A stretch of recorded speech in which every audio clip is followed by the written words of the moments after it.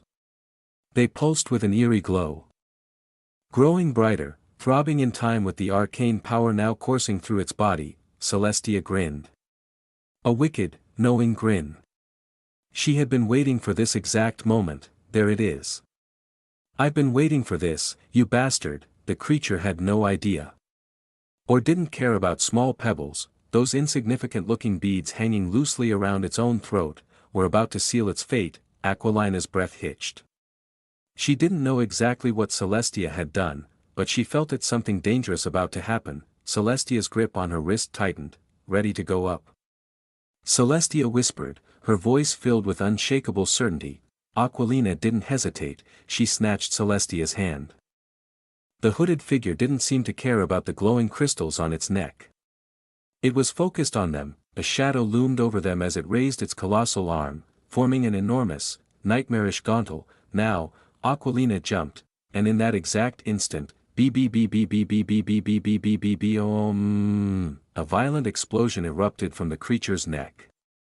The force of the blast was deafening, a brilliant shockwave of energy tearing through the air. Aquilina squeezed her eyes shut, her ears ringing from the sheer intensity. Celestia, gritting her teeth, barely managed to tear a small black cube from her belt.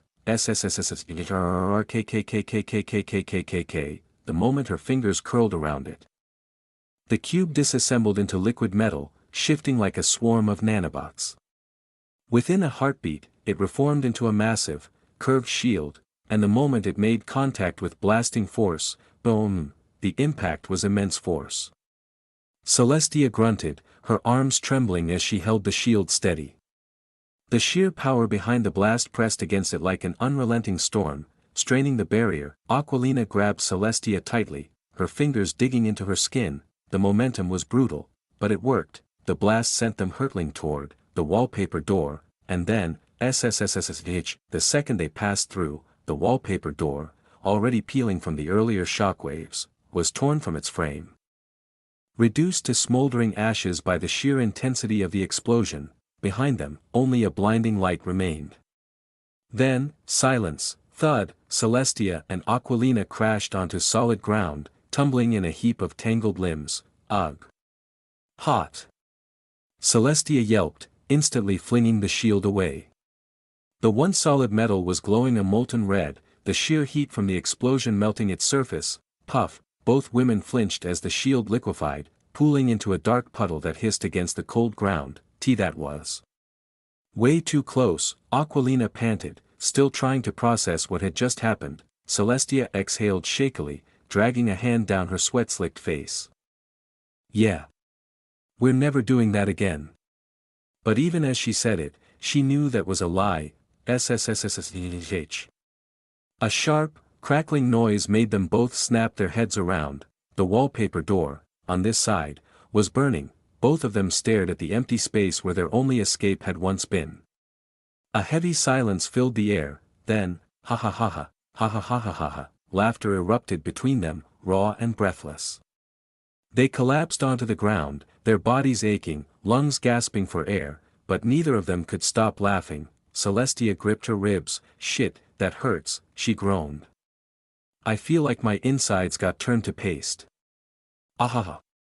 Fuck it, ha. That was insane. Aquilina chuckled.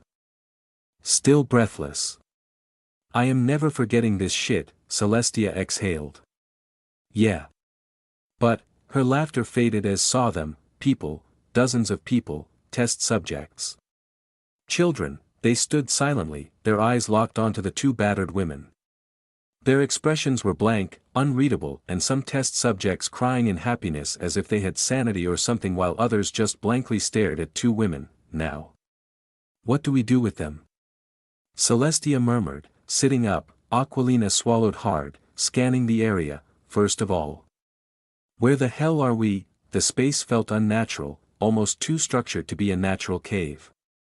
Artificial lights lined the walls, illuminating metallic surfaces buried beneath layers of stone. As if someone had built this place under. Crack, a deafening rumble echoed from above. The entire ceiling was suddenly torn away in one violent motion. What the? Aquilina jumped to her feet, and as the light entered the cave, Aquilina squinted her eyes before. Aquilina, a familiar voice called down. Everyone turned, and only to see, the principal, Isadora, mumbled in disbelief, her voice barely audible. She stood there, suspended in mid-air, holding an entire classroom building in one hand as if it weighed no more than a toy. Her wide, shocked eyes locked onto Aquilina and Celestia, her gaze flickering over the wreckage and the hundreds of people gathered beneath them. What is this? Isadora's voice trembled as she spoke, her shock evident. She hadn't expected to find this, to see so many people, children even, crammed into a place she had never known existed, under her own academy, or more specifically, under the classroom building that Alaric had built. Chapter 782, Kill both of them, in the Garden of Flowers. After hearing all the details of the situation, drip, drip, Master stood there, staring blankly at the grotesque sight before him, a massive, headless, naked body standing tall, blood still dripping from its severed shoulder. Alaric and the tiny hooded figure instinctively took a step back, their eyes widening in pure shock at the horrifying scene. A master. Slowly, everyone's gazes lowered, and they saw it, a giant head without a neck, completely detached from a body, held tightly in the enormous hands of the headless figure. The sight was straight out of a nightmare, but it wasn't over. The head was bald. Its scalp covered in crude stitches and metal staples as if someone had carelessly pieced it together. It resembled something straight out of a horror film, an abomination stitched together from discarded flesh, and it wasn't just the head, the entire body, every inch of it, was riddled with stitches, as if different limbs and torsos had been forcibly sewn together.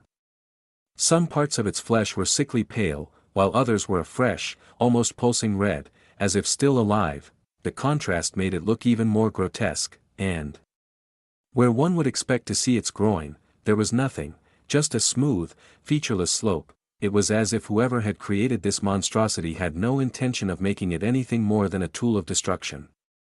It looked like a walking corpse, a disgusting patchwork of stolen living/non-living flesh brought to life. Master continued to stare at the decapitated head, his expression unreadable. The head shared his pupilless eyes. "So, you failed." His voice was disturbingly calm, but the weight behind it sent chills through everyone present. The head fell into an uneasy silence as if it had both guilt and fear. Master's jaw clenched, veins bulging on his neck as his fingers twitched in barely restrained fury. "Why?" His voice trembled with rage, his body stiff as he struggled to keep himself from lashing out. His plan was falling apart, and failure was simply unacceptable, even though Alaric was now safe. His identity had been exposed. That alone was already a disaster. And now, oh one. The tiny hooded figure stepped forward, frowning deeply. "Why, you had the power to kill them all without hesitation. I know for a fact that Master granted you permission to slaughter them if necessary. So tell me, why did you fail?" The head's expression twisted with frustration as it answered in a low, dejected voice. I don't know. Everything was fine, and then suddenly, something went boom. The next thing I knew, my head was gone. I don't know what happened. His voice trailed off, filled with confusion. Everyone exchanged uneasy glances. This was unexpected. Then Alaric, still reeling from the sheer madness of the situation, hesitated before asking, "Wait, what exactly is going on here?" The answer he received left him completely stunned. Their captives had not only escaped, but they had also destroyed an entire research tower in the process. Alaric could hardly believe it. But how? How could they have possibly escaped from the cube? That's not possible. The cube is designed to be completely unbreakable from the inside. Before he could even finish his sentence, Master cut in sharply. "Inside?" He let out a dark chuckle. "Ha! That's exactly what makes this even more confusing. Only table members and a select few individuals had access to the passcode that could release the cube. So tell me, who betrayed us? Who betrayed me?" The moment those words left his mouth, a suffocating pressure descended upon them. Even Alaric, despite his own power, gritted his teeth and forced himself to stay standing. His master's overwhelming presence was suffocating, just like that of a sovereign. One thing was certain, there was a mole among them. Someone had given away the passcode. Master had already begun narrowing down the suspects. Jack and another table member figure had been busy with their duties, so they were out of the equation. That left only 3 possible traitors, and realistically, this massive, brute-like creature, the stitched-up monstrosity, lacked the intelligence for complex schemes. He wasn't capable of betrayal. That left only 2 options, Alaric and the tiny hooded figure. Master's gaze darkened. For now, I can't let them suspect that I'm onto them. I'll deal with this in my own way." Still, there was something bothering him. Something nagging his mind. Alaric turned toward the head and narrowed his eyes. "You could have just destroyed the door, couldn't you?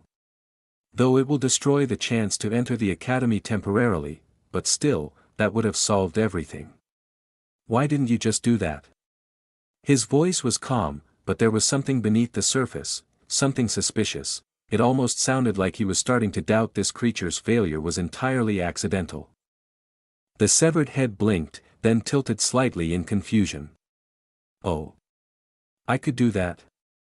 His expression was one of genuine surprise. Master's face twisted in fury, his entire body stiffening as a violent, almost tangible killing intent exploded from him. Alaric immediately gulped, sensing the danger.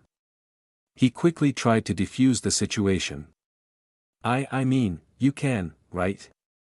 It's a simple solution. After all, the only goal was to stop them, wasn't it?" The head frowned, his tone utterly innocent. "But Master didn't say I could do that. Silence. Then, in the next instant, you fucking BAS, Master, calm down. Alaric lunged forward, grabbing Master's arm just as he moved. Barely stopping him from tearing the stitched-up body apart in pure rage. Let me go, Alaric. Master snap. His entire body trembled with unfiltered fury, his plan ruined. His research destroyed. His subjects gone, everything he had worked for, everything he had spent years building, reduced to nothing, and someone was going to pay for it. Master, please calm down, Alaric pleaded, struggling to restrain him while the huge figure trembled in pure fear, its massive body shaking under the intense pressure of the Master's rage. Sensing the tension reaching a dangerous level, the tiny hooded figure hesitated before finally stepping forward. It took a deep breath. Then spoke in a cautious, measured tone, Master. You should know how his brain works. He only listens to your exact words and obeys them without question. I think he didn't do anything wrong here. Master's eyes darkened. He turned his sharp gaze toward the tiny figure. So what you're saying is that I'm the idiot here, that I should have spelled everything out for this useless pile of stitched-up trash, that I should have given him step-by-step instructions, even for something as simple as closing a fucking door. His voice dripped with frustration and anger. The tiny figure visibly flinched, its body stiffening as it took an instinctive step back, clearly realizing that involving itself in this situation was a grave mistake. Master let out a sharp snort before forcefully jerking Alaric's hands off his arm. His empty, unforgiving gaze locked onto the severed head, his anger still boiling just beneath the surface, but deep inside, he knew the truth. This failure was entirely on him. He had planned everything down to the finest detail. He had crafted each step of this operation with precision. He knew exactly what one was capable of, its strengths, its weaknesses, its unwavering obedience. And yet, in a moment of pure frustration, he had given an order without thinking.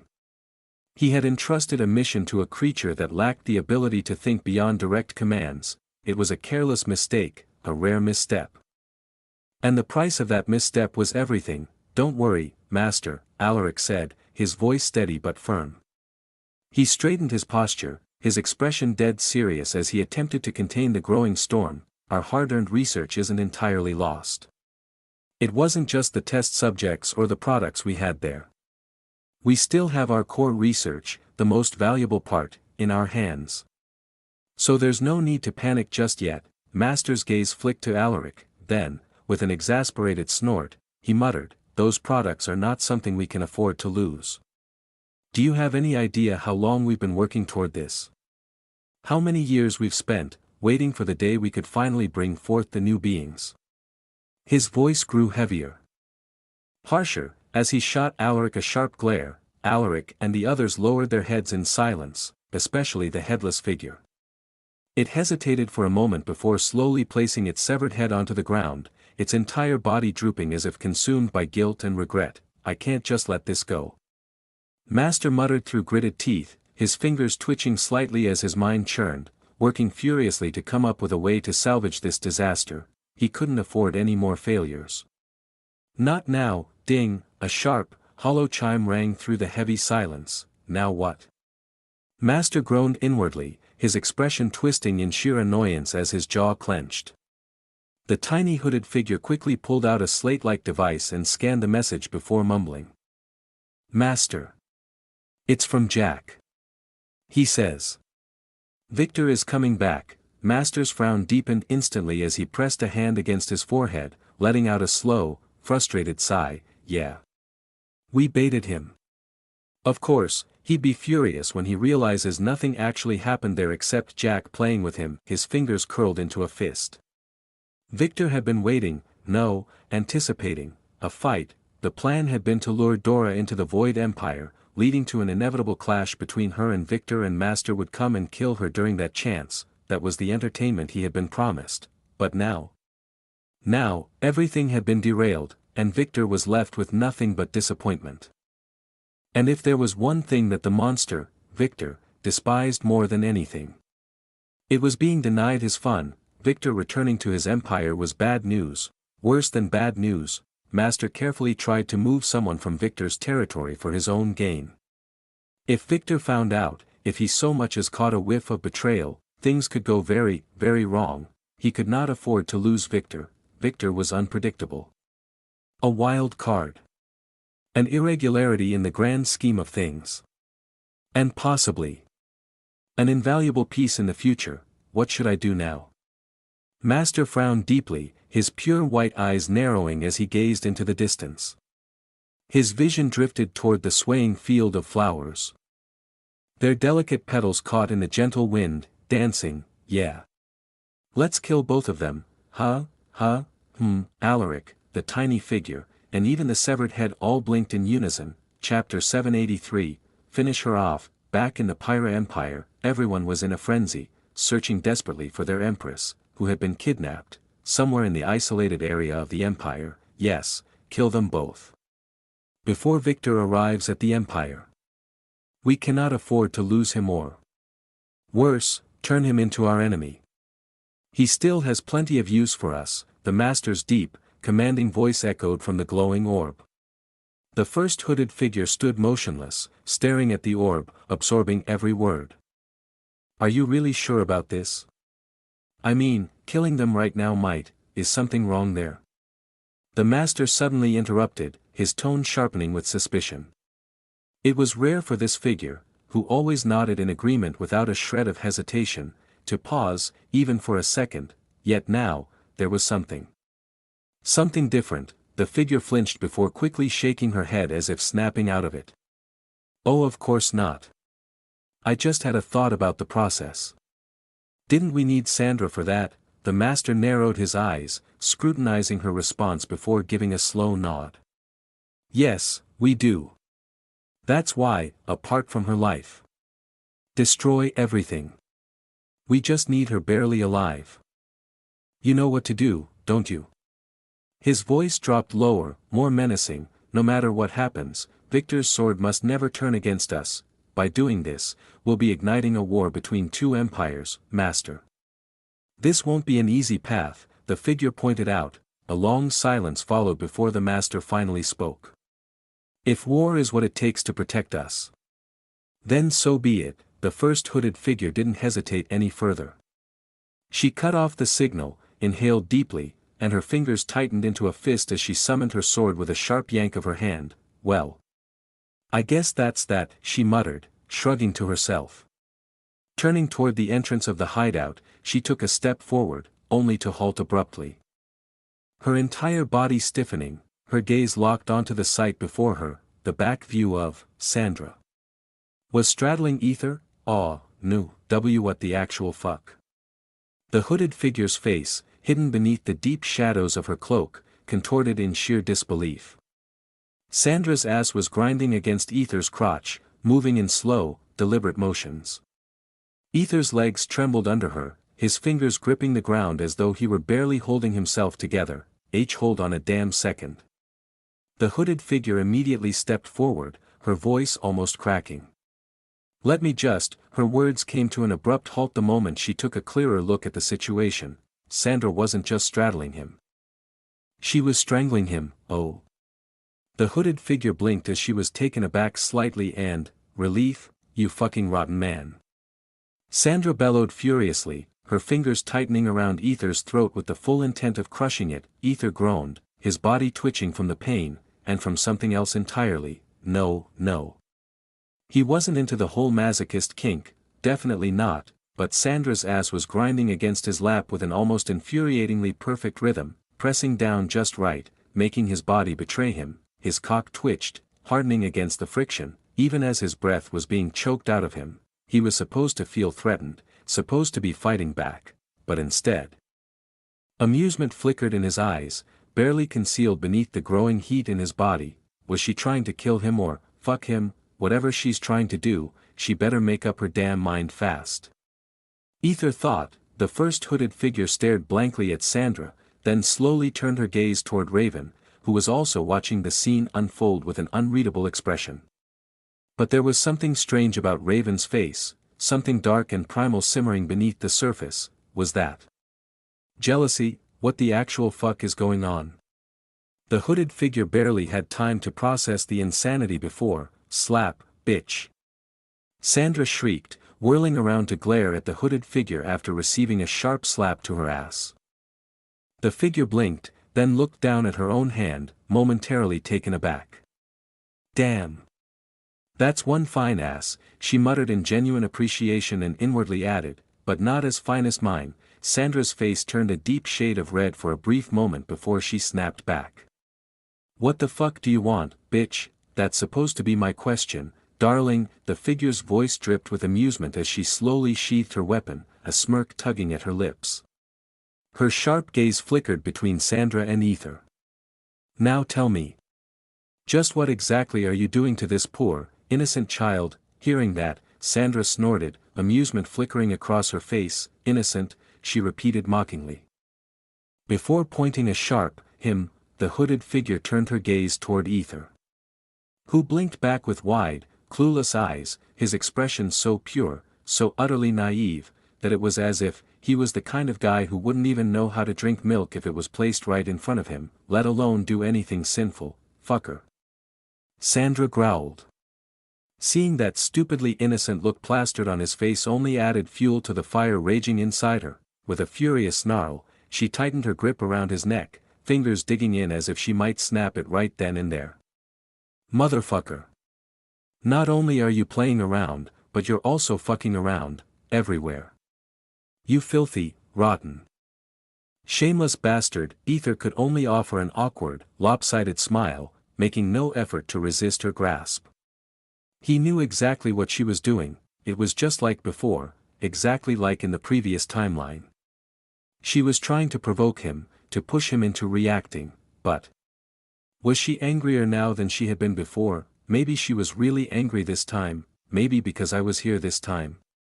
Aether mused, you disgusting, rotten, ugly, useless, worthless, dickless. Oi. Aether, who had been calmly enduring her chokehold until now, suddenly frowned. That crossed a line. There were certain things no man could ignore, no matter who said them. Even between lovers, between spouses. There were insults that were simply unacceptable. Sandra stiffened for a moment, catching the dark glint in his eyes. His gaze had turned eerily blank as if something inside him had shifted. Realizing she may have gone a little too far, she hesitated, but then, this was what she wanted. She smirked. Oh. What's wrong? Getting anger, enough. The hooded figure finally spoke. She had no idea what was happening between these two, nor did she particularly care. There was a mission to be completed, and time was running out. Victor was already on his way to the Empire. The plans have changed. Both Sandra and Aether froze, their heads snapping toward her in perfect unison. What do you mean?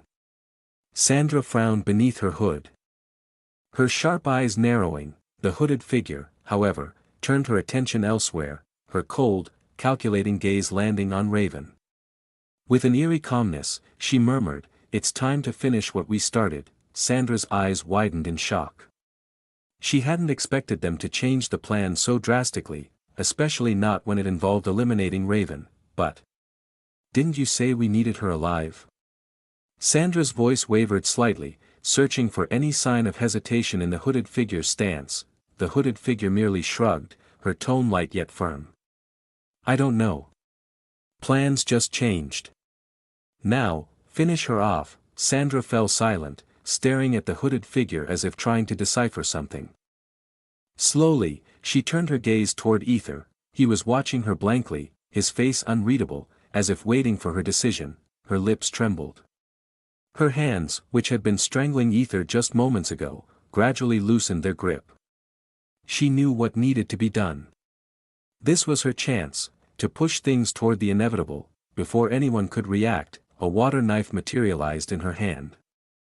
In the blink of an eye, she lunged toward Raven, her aim precise, straight for the throat, but, gone. Sandra's brow furrowed as her attack met nothing but empty air. Raven had vanished. Foo, it wouldn't be any fun without her tied up first, now would it? A slow, amused chuckle echoed through the room as the hooded figure twirled a few strands of rope between her fingers. The very ropes that had been restraining Raven only moments ago. Sandra's face twisted with fury. What the fuck, now. No need to get so worked up, the hooded figure teased, a smirk playing at her lips. If you want her back, you'd better hurry before she gets too far. Sandra let out a frustrated snort but didn't waste any more time. She turned swiftly and bolted off in search of Raven. Meanwhile, Aether, watching her retreating figure, let out a small, knowing grin. So he really went with this move, huh? A flicker of realization crossed his eyes as if he had predicted this exact chain of events. That means they escaped, didn't they? The hooded figure turned toward Aether then. With slow, deliberate movements, she reached out, her fingers ghosting over his cheek in a strangely gentle caress. Then, now, be a good boy and lie there, darling. Before he could react, her wrist flicked ever so slightly. A hidden metal blade shot out from under her sleeve, grazing his cheek in a barely noticeable motion. Then, his entire body went rigid. Ding, your blood has been paralyzed. The hooded figure let out a soft chuckle, clearly pleased with herself. Watching Aether's body stiffen under the effect of her poison, she leaned down, and whispered into his ears, "Goodbye." Then, she pinched his lips lightly before straightening herself, turning on her heel and walked away. Aether remained stiff. Still for only a brief moment before, ding, Venom Apex Resilience activated. Ding, your blood has been purified. The paralyzing effect is removed. Hee. Chapter 784, Once he knows how I taste. Foo. Aether didn't move his pieces blindly, he moved them with careful calculation, predicting what the master would possibly do. Thinking just like him, step by step, move by move. Sure, he knew the future and all, but the moment Aether stepped in and made his own moves, the entire board had already shifted. Naturally, the master would adjust his plans accordingly, adapting like a predator waiting for the perfect opportunity to strike. That was where Aether started thinking like him. Of course, he didn't know the master perfectly, not down to every intricate detail, but one thing he was absolutely sure of: the man despised leaving any evidence of himself. He wasn't just meticulous, he was a perfectionist, a mastermind who wanted to weave the ideal scenario, one where he controlled every single outcome. He didn't make careless moves. Every action was deliberate, precise, and left no trace behind, considering that even Alaric had been able to fool Dora. There was no doubt about it, the master was far from simple. He wasn't just another scheming manipulator, no, he was leagues above them all. That's why, in this part game, Aether didn't just observe from the outside, he stepped in. If he hadn't been here to tell the truth about their relationship, Aether knew without a doubt that Sandra wouldn't have hesitated for a second to kill Raven. To Sandra, her daughter was everything, her most precious existence, and she would eliminate anyone who posed even the slightest threat to her without mercy. And by understanding the master's way of thinking, Aether realized something crucial: the master would not involve himself directly unless it concerned Dora. That was a major advantage for Aether. And by pulling Victor back, he had successfully backed the master further into a corner, leaving him with fewer options. Aether knew Victor was a highly valuable asset to the master. There was no way they could turn him against them, which meant the master had limited moves left to play. There were only a few options remaining: either they had to kill the dragons and escape, which would undoubtedly cause massive problems that Sandra would never allow. She was not the type to let her empire suffer for a mistake she made. That left only one final solution: killing both of them and making sure Sandra and Raven killed each other while fighting. A perfect plan to fool Victor into thinking Sandra invaded his empire or something. However, Aether wasn't entirely sure of the full extent of the master's plan. He wasn't the master, after all. That meant he needed to wait, observe, and anticipate their next move. Hoping for something unexpected, a twist, a surprise attack. But in the end, there was nothing. The master followed the exact pattern Aether had predicted, as if walking along a predetermined path, like a piece in someone else's game. It almost felt underwhelming. Aether couldn't help but feel slightly disappointed. Was this really it? Was this all a man who had lived nearly 2,000 years could come up with? He had expected more, something grand, something mind-blowing, something beyond his understanding. But no, the master moved exactly as he thought he would. Was he just too predictable? Or was Aether simply getting too good at reading him? The master surely had more tricks up his sleeve than what Aether could predict. Right? Well. Even if he was disappointed, it was also a relief. The more predictable the master was, the easier it would be to counter him. And as long as Aether could stay one step ahead, then really, who was he to complain? A victory was still a victory, after all. Anyway, Celestia, Aether called out softly while stealthily slipping out of his hiding spot, careful not to make a sound. Aether, the sound of her voice, even through telepathy, felt like a lifeline. It had only been a short while since he had last heard her, but it felt like an eternity. His legs nearly gave out as a wave of relief washed over him. He inhaled deeply as if the crushing weight on his shoulders had suddenly lifted. His lips trembled slightly as Celestia, even from a distance, could sense the emotions radiating from him. Aether. I am fine. Those words alone were enough to strengthen him. Reassurance. That was all he needed. Aquilina, she is fine too, Aether exhaled a breath he hadn't realized he was holding. He knew he could have reached out to Aquilina directly, but for now, he needed to focus on his current situation. He would talk to her later, once he had dealt with everything in front of him. Where are you guys? He asked as he carefully sneaked forward and saw, Raven and Sandra were fighting. Raven's movements were like a streak of lightning, her long, thin sword slicing through the air with precision. Every step she took was calculated, swift, and lethal. Sandra, on the other hand, stood her ground with unshakable composure, blocking each strike effortlessly. The water flowed around her hands like a living force, bending and twisting as it absorbed and deflected Raven's relentless attacks. Well, we are currently in the academy. Being treated. Aether frowned for a moment. Academy, before nodding slightly. I see. His gaze then shifted, searching for something. Or rather, someone, a hooded figure. She was watching the fight from the shadows. Aether, Yes. I'm sorry. I'm in the middle of a mess right now. I'll contact you later and hear the details. For now, stay with Dora, and whatever you do, don't leave the academy. Understand? A mess. Where are you? Do you need help? Just tell okay, Miss Cute Pie, calm down now. You just got out of one hell of a situation. Take a breather, relax, and let your handsome, sexy husband handle things on this end. Aether said with a smirk, his usual cocky confidence slipping into his tone. Before she could protest, he cut off their connection, his focus shifting back to the fight unfolding before him. SSSNNNGGG, splash. Splash, that's all. Sandra asked with an amused expression, tilting her head slightly. She had expected more from Raven, considering she was the current chosen one and all. Was this really all she had? Raven frowned, staring at the woman in front of her. The truth was, she wasn't even using her powers. That was all. She was in her own territory. After all, naturally, she would be the strongest one here among them, but still. She needed to calm herself, follow her husband's words, and fight without exerting too much force.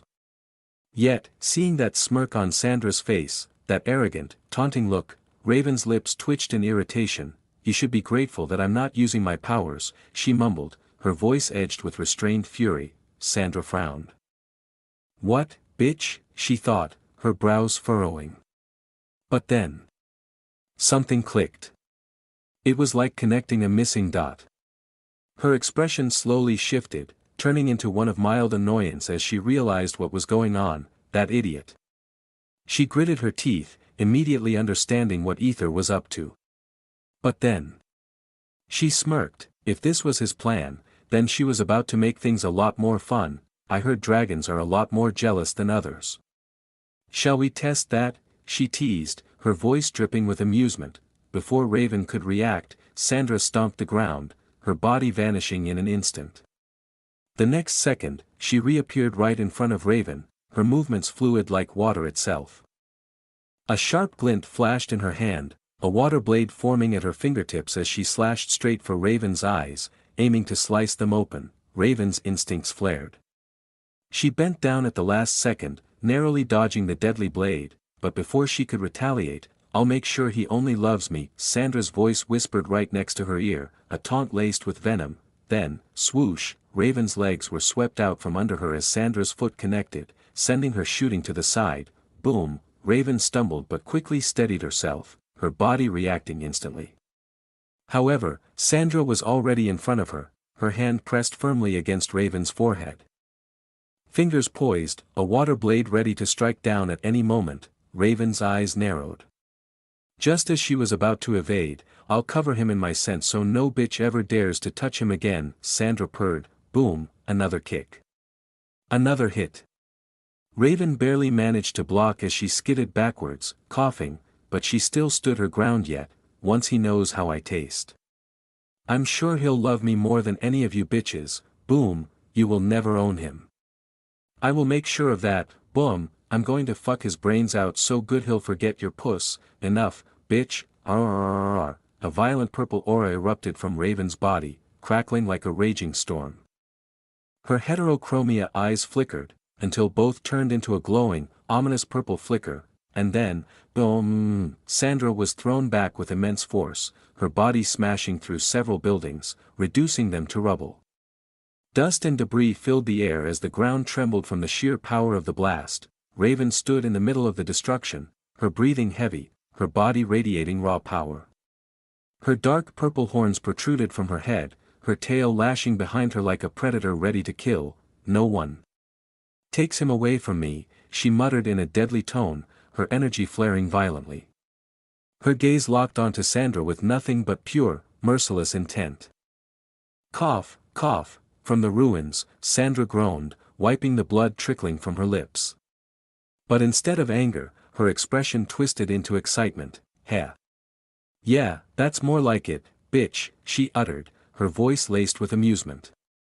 A crazed grin stretched across her lips as she pulled herself up from the rubble. Not far away, the first hooded figure watched the scene unfold, her eyes gleaming with intrigue. Foo, now this is getting interesting," she murmured, entertained. Meanwhile, okay, time out. Time out. Aether screamed internally, watching his plan crumble before his very eyes. Everything was spiraling out of control. He had calculated every possibility and planned every move except this. Sometimes he forgot one crucial thing: his wives, or lovers, or whoever these women he calls, were more unpredictable and dangerous than his fucking enemies. Oh, my fucking. Aether gritted his teeth, watching as Raven and Sandra unleashed their full fury on each other. Both of them were pouring out all their rage, all their pent-up jealousy and frustration, and the worst part: he was the damn cause of it. Chapter 785, LACKEY'S, is not just a side character. Boom, SSSSSHRRR. A monstrous explosion of purple flames erupted, devouring everything in its path, while an unstoppable tsunami of water crashed down, quenching the fire in an endless, violent clash of elements. It was as if the very forces of nature had turned against each other. Neither willing to submit, the water vapor thickened, engulfing the battlefield in a dense, ghostly mist, but neither Raven nor Sandra paid it any mind. They had no time for the devastation surrounding them. They were too focused on the battle, fighting with everything they had, their attacks shaking the very ground beneath them. "You're too damn slow," Raven sneered before vanishing in a flash of violet light. In an instant, she reappeared right behind Sandra, her sword gleaming with an eerie glow, ready to slice through her opponent's flesh. Clang, Sandra had already anticipated the attack. Her water-forged knife met Raven's blade with a sharp, ringing impact, blocking the strike at the last second. Raven gritted her teeth.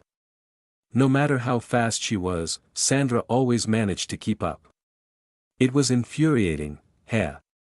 Sandra let out an amused chuckle, her lips curling into a taunting smile. "That all you got?" She twisted her wrist, pushing Raven's blade aside, and in the same motion, she thrust her other hand forward, her fingers sculpting a new water blade in an instant. It shot toward Raven's chest like a spear. But Raven was faster. She dodged with a sharp twist, her body moving like lightning, barely escaping the deadly thrust. The blade whizzed past her, slicing through the air with a hiss. Sandra's eyes flickered with brief surprise, but she didn't falter. Instead, the water around her responded, swirling faster, vibrating with an intense hum. She bent low, letting the liquid beneath her feet carry her across the battlefield like a phantom gliding over ice. She wasn't running, she was flowing. Raven clicked her tongue in irritation. TCH, show off, tang, chuck, tang ting. Chuck, each strike was met with another. Water sparks flew as metal clashed with liquid, their weapons dancing in a deadly rhythm. The earth trembled beneath their relentless attacks, the once serene landscape now nothing more than a battlefield of destruction. Then, suddenly, SLLCCCKKK, a sharp pain shot through Sandra's body. She gasped, eyes widening as she felt the warm trickle of blood on her abdomen. Raven's lips curled into a wicked grin. Finally, she purred, her blade dripping crimson. Sandra let out a low chuckle, wiping the blood with the back of her hand. Not bad. Not bad at all. She lifted her gaze, her misty purple eyes flashing with something darker. Something primal, but don't forget. She raised her hand and, snap, the sky turned black. Within seconds, rain poured down like a flood. Raven's expression darkened. This was her territory, and yet, just about to stop the rains when, chuck, pain exploded through her shoulder. Her body jerked violently, and she barely had time to register what had happened before she looked up. Those weren't raindrops, they were knives, sharp rain knives. Countless razor-sharp blades, formed from the rain itself, were falling from above, slicing through the air. Fuck. Raven growled, forcing her body to move. She twisted, slithered, and dodged, her movements fluid but frantic. The rain was turning into a death trap, forcing her on the defensive. Sandra watched with a smirk. Fast, aren't you? She mused, crossing her arms. But not fast enough. She lunged forward, matching Raven's speed step for step. Every time Raven dodged a blade, Sandra was already there, forcing her into a tighter corner. Tang, Raven barely blocked Sandra's attack, but she couldn't focus on it for long. More knives were falling. Arg, she groaned as she narrowly avoided another strike. Why? Why? Why? Raven screamed in her mind. This was supposed to be her advantage. She was the fastest. She was the predator. And yet, she was being pushed back. Just then, she remembered. Her sister once told her why people respected and feared Sandra. It wasn't because she killed chosen ones, no, it was because she could stand on equal ground with them, without a blessing from the gods. What else do you need then? Sandra wasn't just strong. She was fighting with her life as she grew. Yes, this woman. She was growing. With every second that passed, she was adapting. Evolving.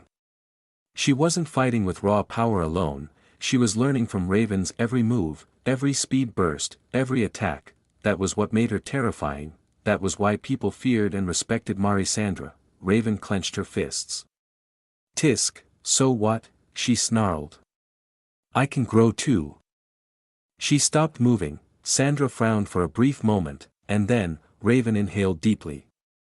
Her chest rose, her lungs expanding and, nothing. Sandra's eyes narrowed, she was expecting an attack, but nothing happened, and then, suddenly, she felt it, a wave of heat, searing. Suffocating. Overwhelming. Sandra's skin prickled. Sweat beaded on her forehead, her eyes widened as she looked up. The water knives that had been falling, they were vanishing, and oh. They were evaporating before they even touched Raven. A smirk stretched across Raven's lips as she took a single step forward. The entire battlefield shook, the ground beneath them blackened. Then, boom, a monstrous pillar of fire erupted from Raven's foot, scorching the air, and turning everything around her into a sea of flames. The cloudy sky disappeared. Sandra's expression darkened, her lips pressing into a firm line. She could feel it, the overwhelming temperature rising in waves from Raven's body. The sheer suffocating heat made the very air around them shimmer, distorting the battlefield like a mirage. If she wasn't careful, this level of fire could pulverize her in an instant. Just what kind of monster did that rotten bastard fucked around, she thought bitterly, gritting her teeth.